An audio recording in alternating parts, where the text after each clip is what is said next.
Hi hello welcome to Sakshi exclusive.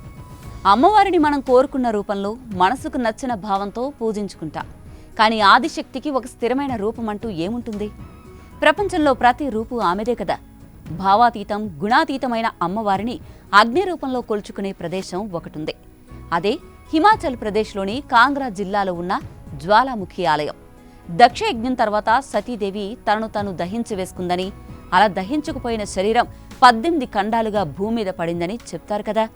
వాటినే మనం అష్టాదశ శక్తి పీఠాలుగా కొలుచుకుంటున్నాం.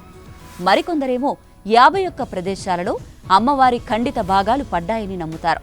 వాటిలో ఒకటే హిమాచల్ ప్రదేశ్ కాంగ్రా జిల్లాలో ఉన్న జ్వాలాముఖి క్షేత్రం. కాంగ్రా జిల్లా పర్వతాల మధ్య వెలిసిన జ్వాలాముఖి శక్తిపీఠం ఒక అద్భుతమైన దేవాలయం. ప్రపంచంలోనే మరెక్కడా లేని విధంగా ఇక్కడ అమ్మవారు కేవలం అగ్ని జ్వాలల రూపంలో భక్తులకు సాక్షాత్కరిస్తారు. ఈ దివ్య క్షేత్రంలోకి అడుగు పెట్టగానే మనలోని చీకట్లు తొలగిపోయి భక్తి వెలుగులు నిండిన అనుభూతి కలుగుతుంది. జ్వాలాముఖి ఆలయంలో విగ్రహం ఉండదు. పర్వత గర్భం నుంచి వెలువడే 9 దివ్య జ్వాలలే ఇక్కడ దేవత రూపం. ఈ జ్వాలలను వెలిగించడానికి ఎలాంటి నూనె, వత్తులు లేదా నెయ్యి అవసరం లేదు.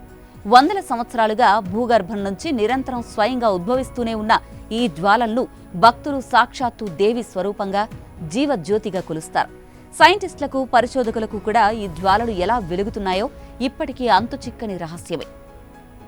పురాణాల ప్రకారం ఈ ప్రదేశం అష్టాదశ శక్తి పీఠాల్లో ఒకటి. సతీదేవి తన తండ్రి దక్షుడి యజ్ఞంలో దహనమయ్యాక శివుడు ఆమె దేహాన్ని మోసుకుని ఉగ్రుడై విహరించాడు. భక్తుల ప్రగాఢ విశ్వాసం. ఇక దౌలాధర్ పర్వతాల దిగువన ధర్మశాల, సిమ్లా రోడ్డు మార్గం పక్కన ఉండే ఈ జ్వాలాముఖి ఆలయాన్ని దర్శించుకునేందుకు వేలాది మంది భక్తులు తరలివస్తూ ఉంటారు.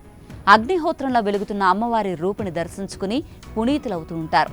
జ్వాలాముఖి అమ్మవారి ముఖక్షేత్రం ఇదే అయినప్పటికీ ఆమె పేరుతో దేశంలోని అనేక చోట్ల ఆలయాలు కనిపిస్తూ ఉంటాయి.